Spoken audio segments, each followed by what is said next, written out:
in the 21st century is instrumental in formalization of the economy. Number 4, goods and services tax has enabled one nation, one market, one tax. Tax reforms have led to deepening and widening of tax base. Number 5, strengthening of the financial sector has helped in making savings, credit, and investments more efficient. Number 6, GIFT, IFSC, and the Unified Regulatory Authority, IFSCA, are creating a robust gateway for global capital and financial services for the economy. Number 7, proactive inflation management has helped keep inflation within the policy band. Now, the global context, Honorable Speaker, sir. Geopolitically, global affairs are becoming more complex and challenging with wars and conflicts. Globalization is being redefined with reshoring and friendshoring, disruption and fragmentation of supply chains and competition for critical minerals and technologies. A new world order is emerging after the COVID pandemic. India assumed the G20 presidency during very difficult times for the world. The global economy was going through high inflation, high interest rates, low growth, very high public debt, low trade growth, and climate changes. The pandemic has led to a crisis of food, fertilizer, fuel, and finances for the world, while India successfully navigated its way. The country showed the way forward and built consensus on solutions for those global problems. The recently announced India-Middle East-Europe economic corridor is a strategic and economic game changer for India and others. In the words of Honorable Prime Minister, the corridor, and I quote, will become the basis of world trade for hundreds of years to come, and history will remember that this corridor was initiated on Indian soil, unquote. Vision for Vikasit Bharat. Our vision for Vikasit Bharat is that of prosperous Bharat in harmony with nature, with modern infrastructure, and providing opportunities for all citizens and all regions to reach their potential. With confidence arising from strong and exemplary track record of performance and progress, earning Sabka Vishwas, the next 5 years will be years of unprecedented development and golden moments to realize the dream of developed India by 2047. The trinity of demography, democracy, and diversity backed by Sabka Prayas has the potential to fulfill aspirations of every Indian. As Honorable Prime Minister in his Independence Day address to the nation mentioned, I quote, there is no dearth of opportunities, as many opportunities as we want. The country is capable of creating more opportunities. Sky is the limit, unquote. Strategy for Amrit Kal. Our government will adopt economic policies that foster and sustain growth, facilitate inclusive and sustainable development, improve productivity, create opportunities for all, help them enhance their capabilities, and contribute to generation of resources to power investments and fulfill aspirations.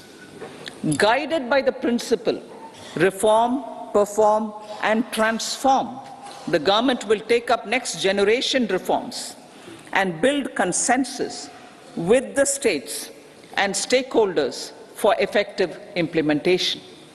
It is an important policy priority for our government to ensure timely and adequate finances, relevant technologies, and appropriate training for the micro, small and medium enterprises, MSMEs, to grow and also compete globally.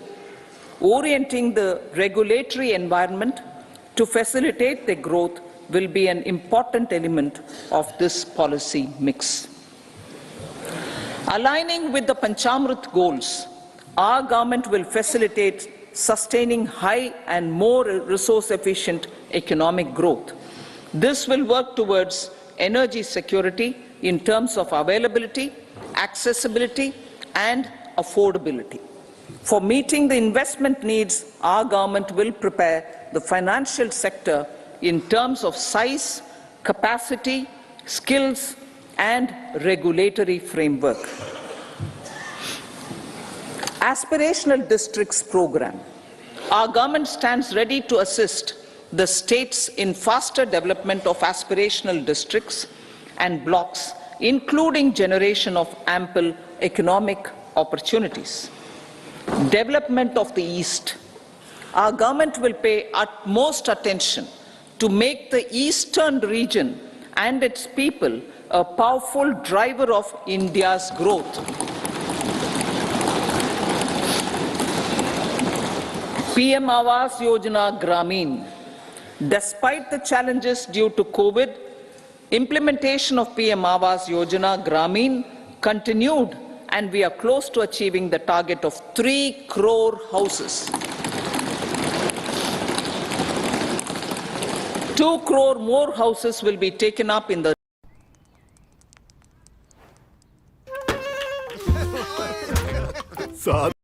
increase in the number of families. Rooftop solarization and Muft Bijli. Through rooftop solarization, 1 crore households will be enabled to obtain up to 300 units free electricity every month. This scheme follows the resolve of Honorable Prime Minister on the historic day of consecration of Sri Ram Mandir in Ayodhya. Following benefits are expected. Savings up to 15 to 18,000 rupees annually for households from free solar electricity and selling the surplus to the distribution companies. Charging of electric vehicles. Entrepreneurship opportunities for a large number of vendors for supply and installation. Employment opportunities for the youth with technical skills in manufacturing, installation, and maintenance. Housing for middle class. Our government will launch a scheme to help deserving sections of the middle class, and I quote from Honorable Prime Minister's words, living in rented houses or slums or chawls and unauthorized colonies, unquote, to buy or build their own houses.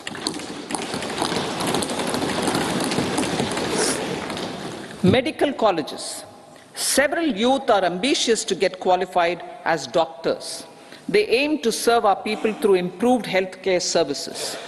Our government plans to set up more medical colleges by utilizing the existing hospital infrastructure under various departments.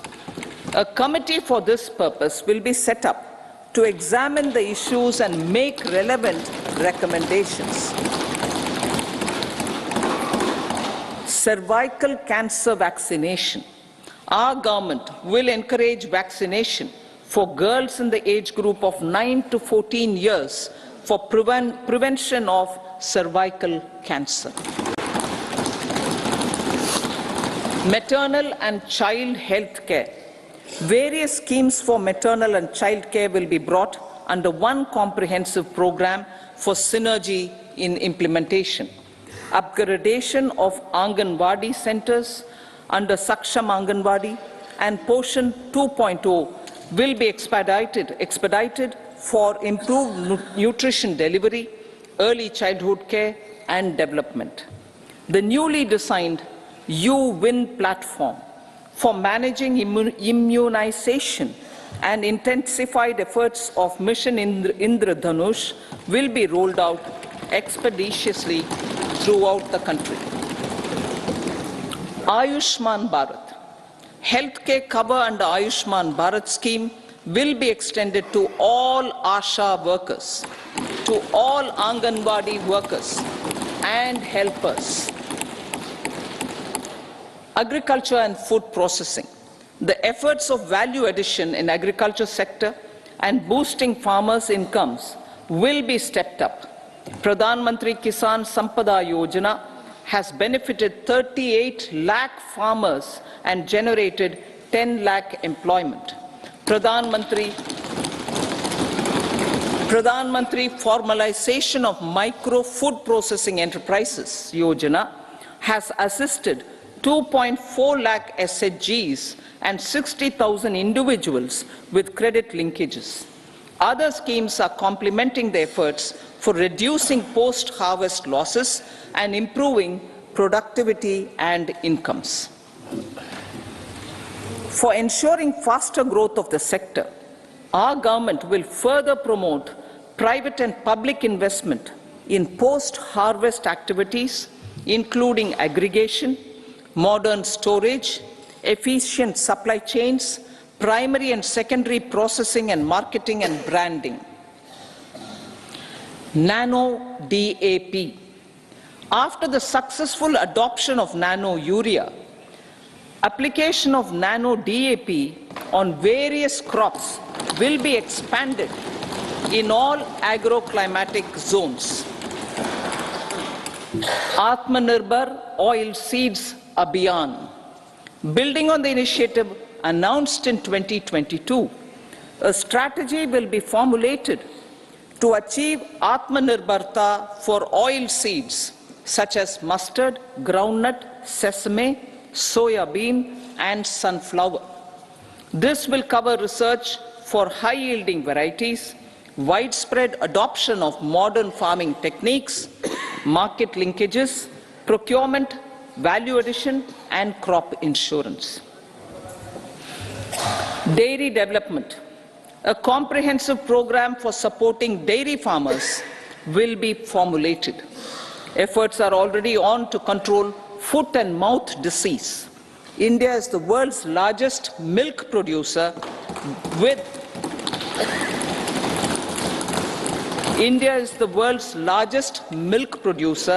but with low productivity of milch animals. The program will be built on the success of existing schemes such as Rashtriya Gokul Mission, National Livestock Mission, and infrastructure development funds for dairy processing and animal husbandry. Matsya Sampada. It was our government which set up a separate department for fisheries, realizing the importance of assisting fishermen. This has resulted in doubling of both inland and aquaculture production. Seafood exports since 2013-14 has also doubled. Implementation of Pradhan Mantri Matsya Sampada Yojana will be stepped up to 1. Enhance aquaculture productivity from existing 3 to 5 tons per hectare. 2. Double exports to 1 lakh crore rupees, and 3. Generate 55 lakh employment opportunities in the near future. 5 integrated aqua parks will also be set up. Lakpati Didi.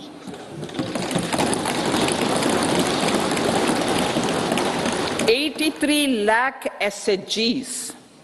83 lakh SHGs with 9 crore women are transforming rural socio-economic landscape with empowerment and self-reliance.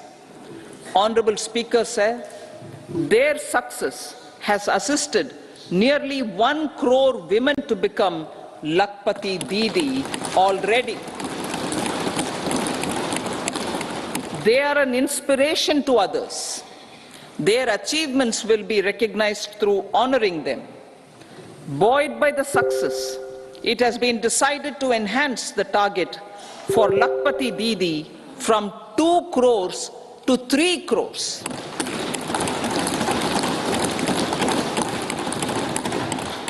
Technological changes, new age technologies and data are changing the lives of people and businesses. They are also enabling new economic opportunities and facilitating provision of high-quality services at affordable prices for all, including those at the bottom of the pyramid. Opportunities for India at the global level are expanding. India is showing solutions through innovation and entrepreneurship of its people. Research and innovation for catalyzing growth, employment, and development. Prime Minister Shastri, Prime Minister Lal Bahadur Shastri gave the slogan of Jai Jawan, Jai Kisan. Prime Minister Vajpayee, Atal Bihari Vajpayee ji, made that Jai Jawan, Jai Kisan, Jai Vigyan. Prime Minister Modi has furthered that to Jai Jawan, Jai Kisan, Jai Vigyan and Jai Anusandhan, as innovation is the foundation of development. For our tech-savvy youth, this will be a golden era. A corpus of 1 lakh crore rupees will be established with 50-year interest-free loan provided. The corpus will provide long-term financing or refinancing with long tenors and low and or nil. I repeat that sentence. The corpus will provide long-term financing or refinancing with long tenors and low or nil interest rates. This will encourage the private sector to scale up research and innovation significantly in sunrise domains. We need to have programs that combine the powers of our youth and technology. A new scheme will be launched for strengthening deep tech technologies for defense purposes and expediting Atmanirbharta. Infrastructure development. Building on the massive tripling of the capital expenditure outlay in the past 4 years, resulting in huge multiplier impact on economic growth and employment creation, the outlay for the next year is being increased by 11.1% to 11,11,111 crore rupees. This would be 3.4% of our GDP. Railways. 3 major economic railway corridor programs will be implemented.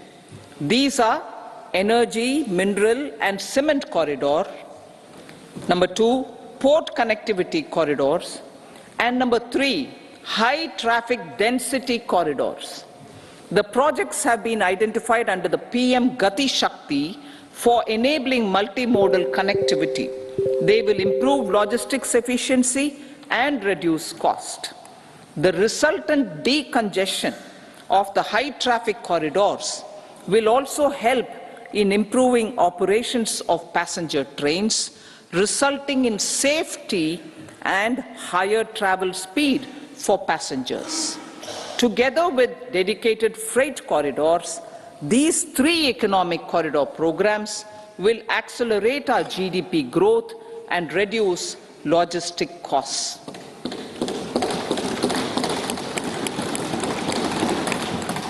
40,000 normal rail bogies will be converted to Vande Bharat standards to enhance safety, convenience and comfort of passengers. Aviation sector. The aviation sector has been galvanized in the past 10 years. Number of airports have doubled to 149. Rollout of air connectivity to Tier 2 and Tier 3 cities under UDAN scheme has been widespread. 517 new routes are carrying 1.3 crore passengers. Indian carriers have proactively placed orders for over 1,000 new aircrafts. Expansion of existing airports and development of new airports will continue expeditiously. Metro and Namo Bharat. We have a fast expanding middle class and rapid urbanization is taking place. Metro rail and Namo Bharat can be the catalyst for the required urban transformation. Expansion of these systems will be supported in large cities focusing on transit-oriented development. Green energy. Towards meeting our commitment for net zero by 2070, the following measures will be taken. Viability gap funding will be provided for harnessing offshore wind energy, potential for initial capacity of 1 gigawatt. Coal gasification and liquefaction capacity of 100 metric tons will be set up by 2030. This will also help in reducing imports of natural gas, methanol, and ammonia. Phased mandatory blending of compressed biogas in compressed natural gas for transport and piped natural gas for domestic purposes will be mandated. Financial assistance will be provided for procurement of biomass aggregation machinery to support collection. Electric vehicle ecosystem. Our government will expand this and strengthen the e-vehicle ecosystem by supporting manufacturing and charging infrastructure. Greater adoption of e-buses for public transport networks will be encouraged through payment security mechanism. Biomanufacturing and biofoundry. For promoting green growth, a new scheme of biomanufacturing and biofoundry will be launched. This will provide environment-friendly alternatives such as biodegradable polymers, bioplastics, biopharmaceuticals, and bioagri inputs. This scheme will also help in transforming today's consumptive manufacturing paradigm to the one based on regenerative principles. Blue Economy 2.0. For promoting climate-resilient activities for Blue Economy 2.0, a scheme for restoration and adaptation measures and coastal aquaculture and mariculture with integrated and multi-sectoral approach will be launched.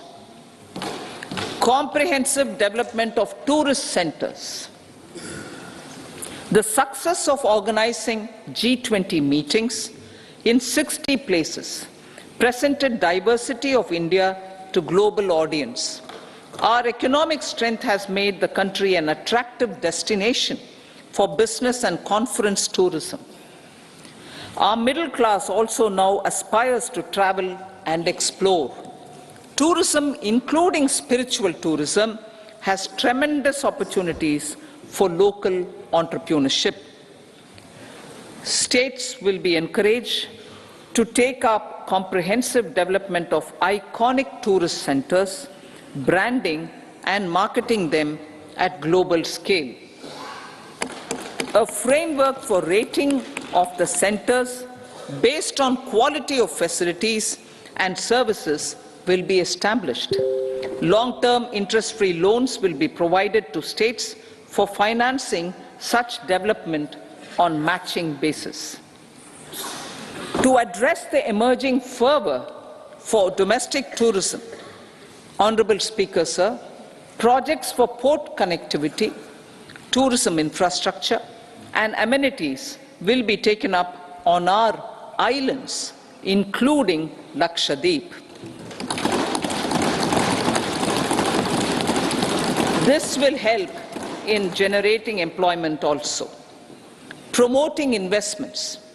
The FDI inflow during 2014 to 23 was $596 billion, marking a golden era. That is twice the inflow during 2005 to 14. For encouraging sustained foreign investment, we are negotiating bilateral investment treaties with our foreign partners in the spirit of First Develop India. FDI is First Develop India. Reforms in the states for Vikasit Bharat. Many growth and development enabling reforms are needed in the states for realizing the vision of Vikasit Bharat. A provision of 75,000 crore rupees as 50-year interest-free loan is proposed this year to support those milestone-linked reforms by the state governments. Societal changes. The government will form a high-powered committee for an extensive consideration of the challenges arising from fast population growth and demographic changes. The committee will be mandated to make recommendations for addressing these challenges comprehensively in relation to the goal of Vikasit Bharat. Amrit Kal as Kartavya Kal. Our government stands committed to strengthening and expanding the economy with high growth and to create conditions for people to realize their aspirations. Honorable Prime Minister in his Independence Day address to the nation in the 75th year of our Republic said, and I quote, "We commit ourselves to national development with new inspirations, new consciousness, new resolutions as the country opens up immense possibilities and opportunities. It is our Kartavya Kal." Unquote. Every challenge of the pre-2014 era was overcome through our economic management and our governance. These have placed the country on a resolute path of sustained high growth.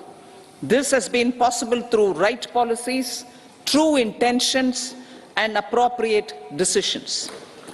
In the full budget in July, Honorable Speaker, our government will present a detailed roadmap for our pursuit of Vikasit Bharat.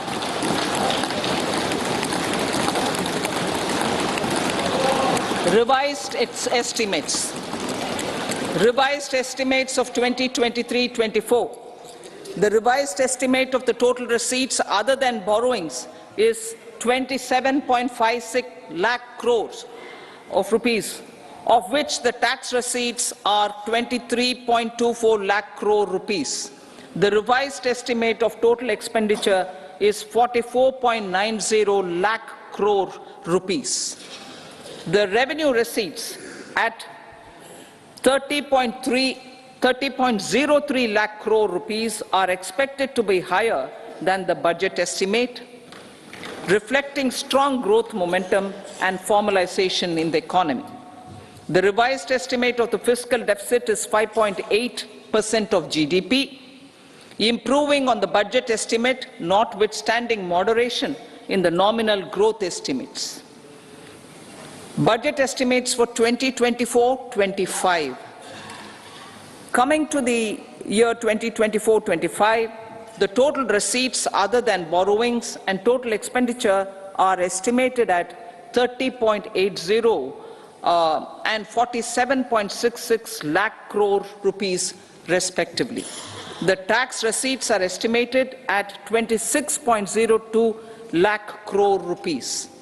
The scheme of 50-year interest-free loan for capital expenditure to states will be continued this year with an outlay of 1.3 lakh crore rupees.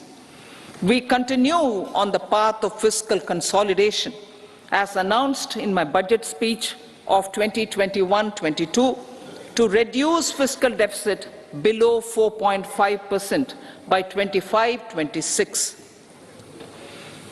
The fiscal deficit in 2024-25 is estimated to be 5.1% of GDP, adhering to that path. So the gross and net market borrowings through dated securities during 24-25 are estimated at 14.13 lakh crore rupees and 11.75 lakh crore respectively. Both will be less than that in 23-24. Now that the private investments are happening at scale, the lower borrowings by the central government will facilitate larger availability of credit for the private sector. Vote on account. I'll be seeking vote on account approval of the Parliament through the appropriation bill for a part of the financial year 2024-25. I will now move to Part B. Honourable Speaker, sir, over the last 10 years, the direct tax collections have more than trebled and the return filers swelled 2.4 times. I would like to assure the taxpayers that their contributions have been used wisely for the development of the country and welfare of its people. I appreciate the taxpayers for their continued support. The government has reduced and rationalized tax rates.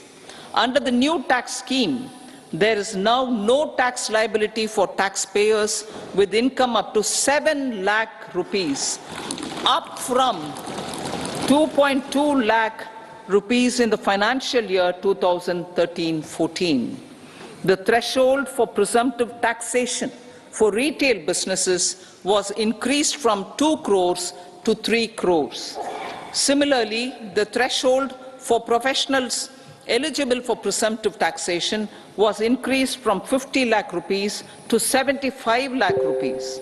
Also, corporate tax rate was decreased from 30% to 22% for existing domestic companies and to 15% for certain new manufacturing companies.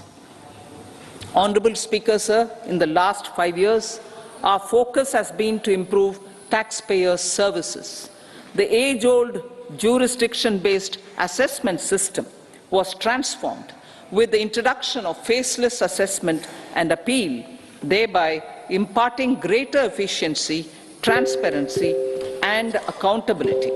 Introduction of updated income tax returns, a new Form 26AS, and pre-filling of tax returns have made filing of tax returns simpler and easier. Average processing time of returns has been reduced from 93 days in the year 2013-14 to a mere 10 days this year, thereby making refunds faster. Indirect taxation. By unifying the highly fragmented indirect tax regime in India, the GST has reduced the compliance burden on trade and industry. The industry has acknowledged the benefits of GST. According to a recent survey conducted by a leading consulting firm, 94% of industry leaders view the transition to GST as largely positive. According to 80% of the respondents, it has led to supply chain optimization, as elimination of tax arbitrage and octroi has resulted in disbanding of checkposts at the state and city boundaries.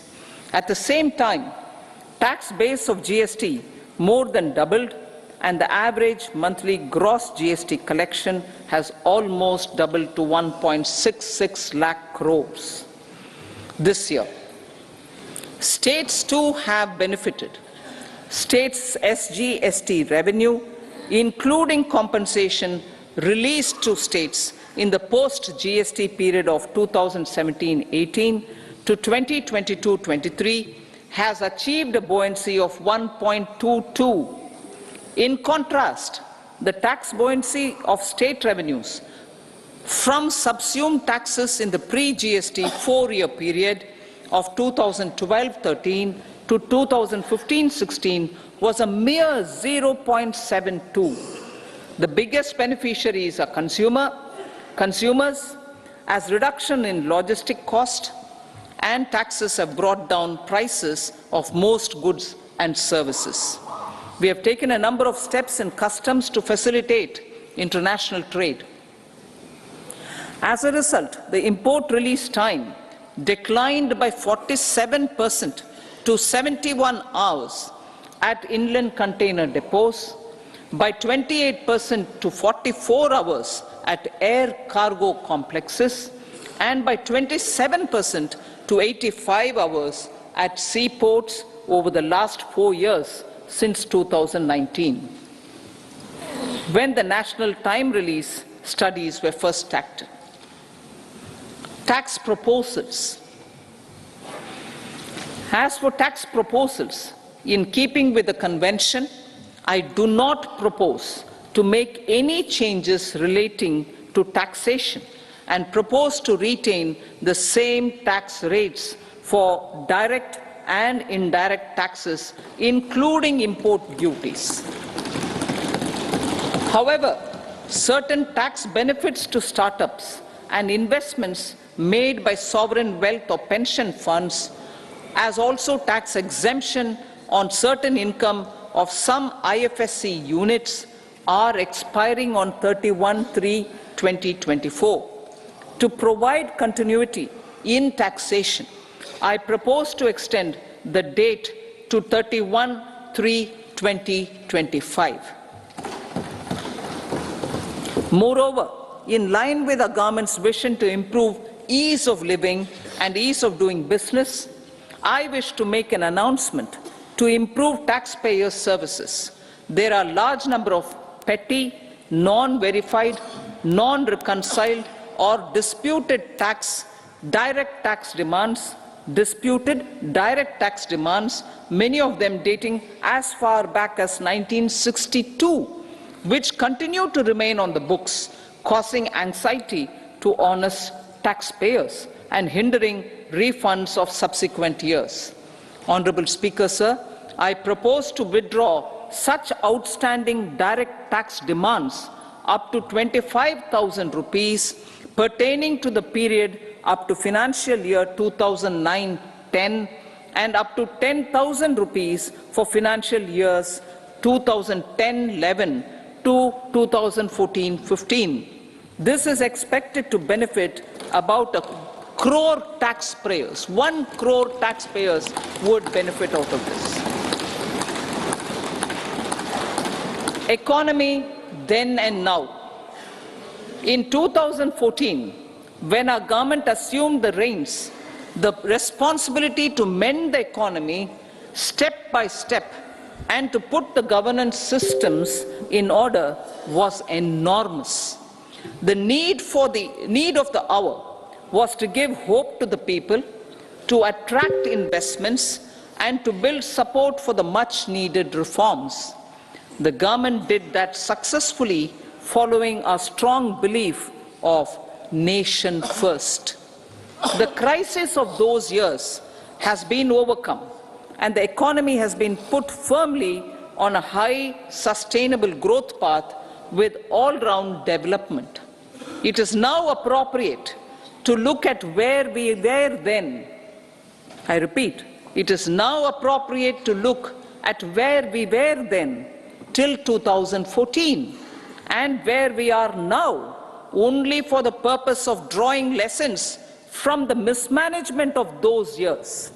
The government will lay a white paper on table of the House.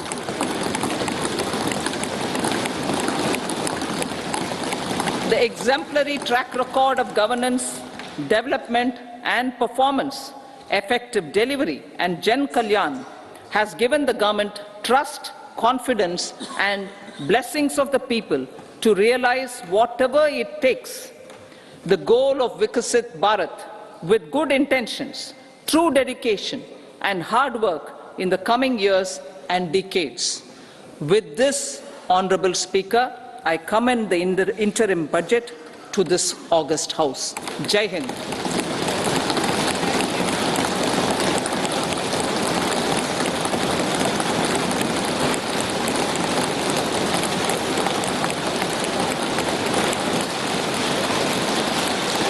Item number 2 Shrimati Nirmala Sitharaman ji.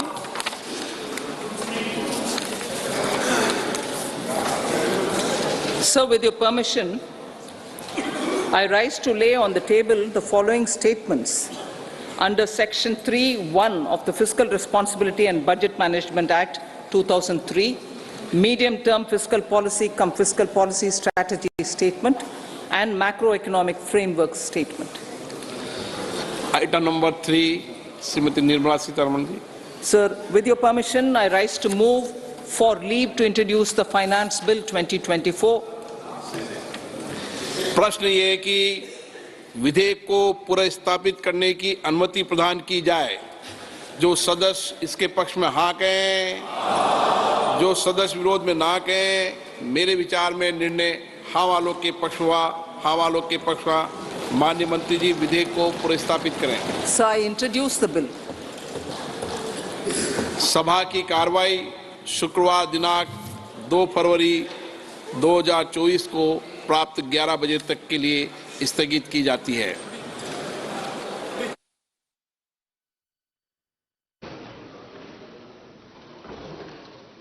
Honorable Speaker, I present the interim budget for 24-25.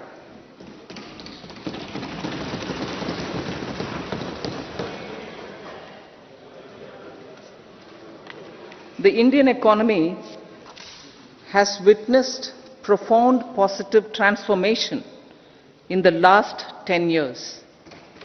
The people of India are looking ahead to the future with hope and optimism. With the blessings of the people, when our government under the visionary and dynamic leadership of Honorable Prime Minister Shri Narendra Modi assumed office in 2014, the country was facing enormous challenges. With Sabka Saath, Sabka Vikas as its mantra, the government overcame those challenges in right earnest. Structural reforms were undertaken. Pro-people programs were formulated and implemented promptly. Conditions were created for more opportunities for employment and entrepreneurship. The economy got a new vigor. The fruits of development started reaching the people at scale. The country got a new sense of purpose and hope. Naturally, the people blessed the government with a bigger mandate. In the second, our government under the leadership of Honorable Prime Minister doubled down on its responsibilities to build a prosperous country with comprehensive development of all people and all regions. Our government strengthened its mantra to Sabka Saath, Sabka Vikas and Sabka Vishwas.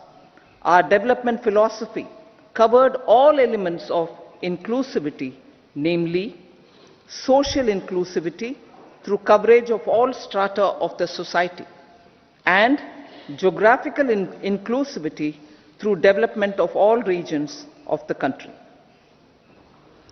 With the whole of nation approach of Sabka Prayas, the country overcame the challenges of once in a century pandemic, took long strides towards Atmanirbhar Bharat, committed to Panch Pran and laid solid foundations for the Amrit Kal. As a result, our young country has high aspirations, pride in its present, and hope and confidence for a bright future. We expect that our government, based on its stupendous work, will be blessed again by the people with a resounding mandate.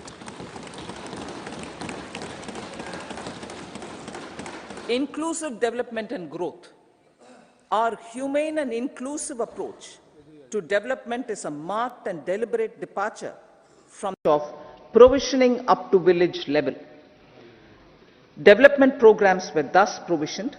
In the last 10 years, however, have targeted each and every household and individual through housing for all, Har Ghar Jal, electricity for all, cooking gas for all, bank accounts and financial services for all in record time. The worries about food have been eliminated through free ration for 80 crore people. 80 crore people. Minimum support prices for the produce of Annadata are periodically increased appropriately. These and the provision of basic necessities have enhanced real income in the rural areas.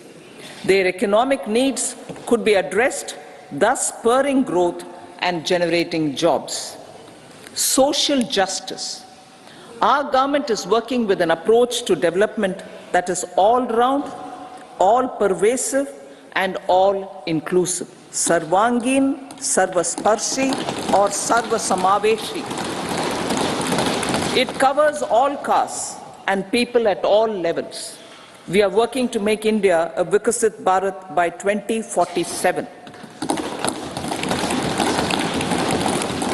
For achieving that goal, we need to improve people's capability and empower them. Previously, social justice was mostly a political slogan. For our government, social justice is an effective and necessary governance model. The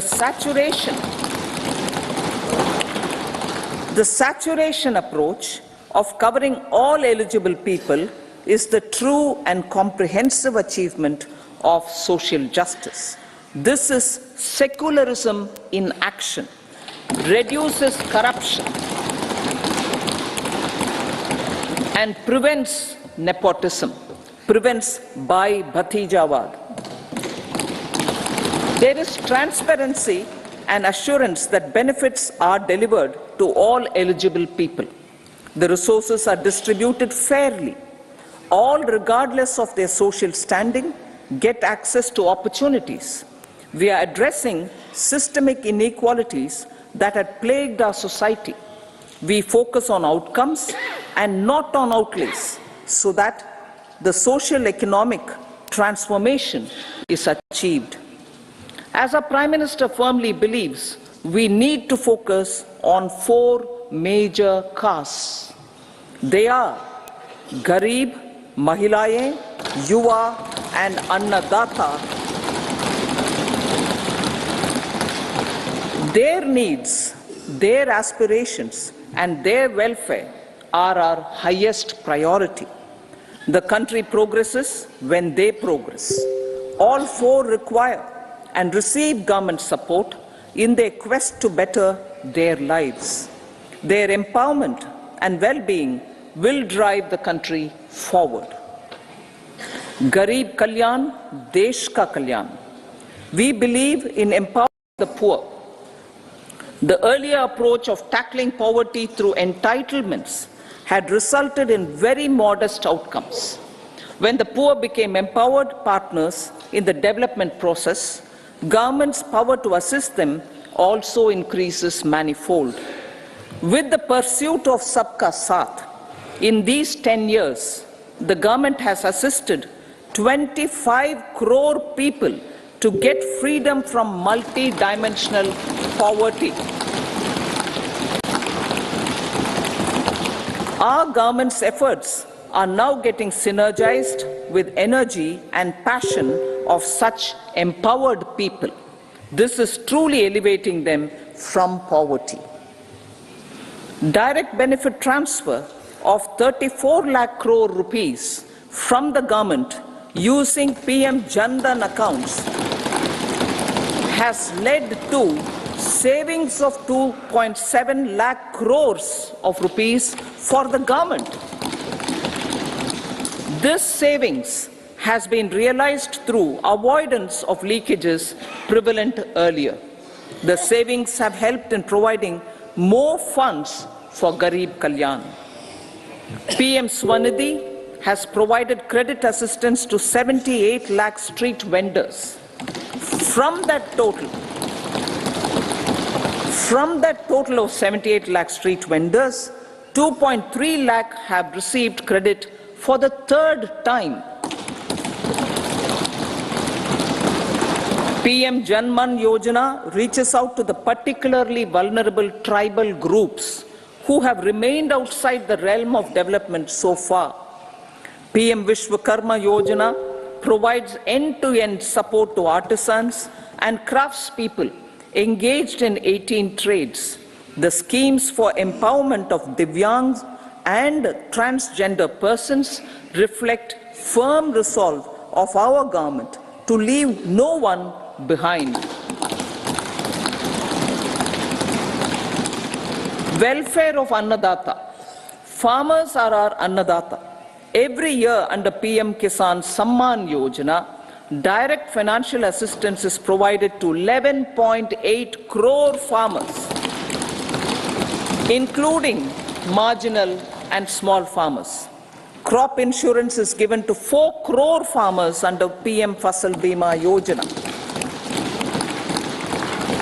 These, besides several other programs, are assisting Annadata in producing food for the country and for the world.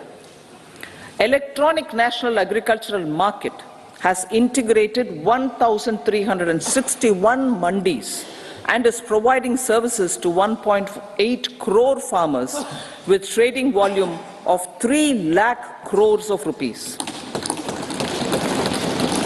The sector is poised for inclusive, balanced, higher growth and productivity. These are facilitated from farmer-centric policies, income support, coverage of risks through price and insurance support, promotion of technologies and innovations through startups. Empowering the Amrit PD, the Yuva. Our prosperity depends on adequately equipping and empowering the youth. The National Education Policy 2020 is ushering the transformational reforms. PM Schools for Rising India, PM Shri, are delivering quality teaching and nurturing holistic and well-rounded individuals. The Skill India mission has trained 1.4 crore youth, upskilled and reskilled 54 lakh youth, and established 3,000 new ITIs. A large number of institutions of higher learning, namely 7 IITs, 16 triple ITs, 7 IIMs, 15 AIMS, and 390 universities have been set up. PM Mudra Yojana has sanctioned 43 crore loans aggregating to 22.5 lakh crores of rupees for entrepreneurial aspirations of our youth. Besides that, Fund of Funds, Startup India, and Startup Credit Guarantee schemes are assisting our youth. They are also becoming Rozgar Data. The country is proud of our youth scaling new heights in sports. The highest ever medal tally in Asian Games and Asian Para Games in 2023 reflects a high confidence level.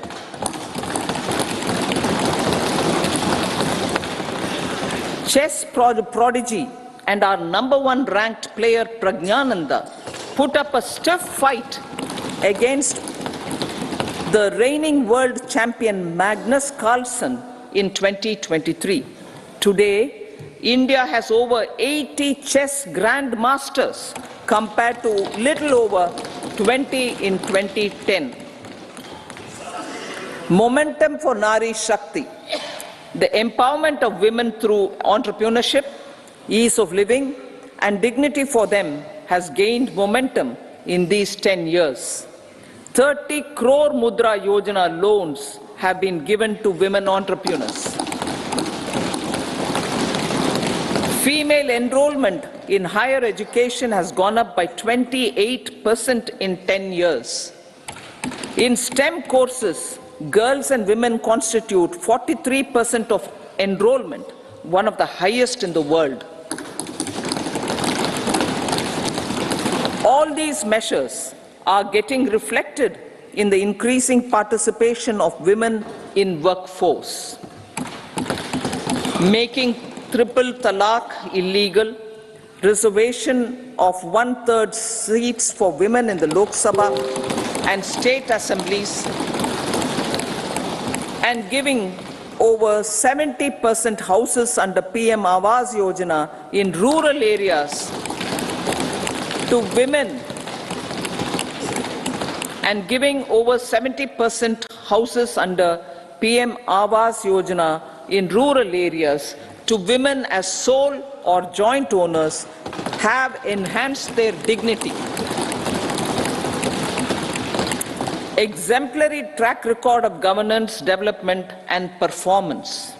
Besides delivering on high growth in terms of gross domestic product, the government is equally focused on a more comprehensive GDP, that is, governance, development and performance. Our government has provided transparent, accountable, people-centric and prompt, trust-based administration with citizen-first and minimum government, maximum governance approach. The impact of all-round development is discernible in all sectors.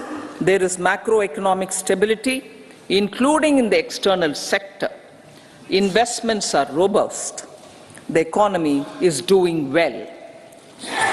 People are living better and earning better, with even greater aspirations for future.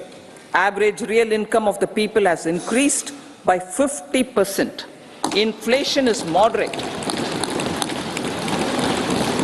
People are getting empowered, equipped, and enabled to pursue their aspirations. There is effective and timely delivery of programs and of large projects. Economic management. The multi-pronged economic management over the past 10 years has complemented people-centric, inclusive development. Following are some of the major elements. 1. All forms of infrastructure, physical, digital, or social, are being built in record time.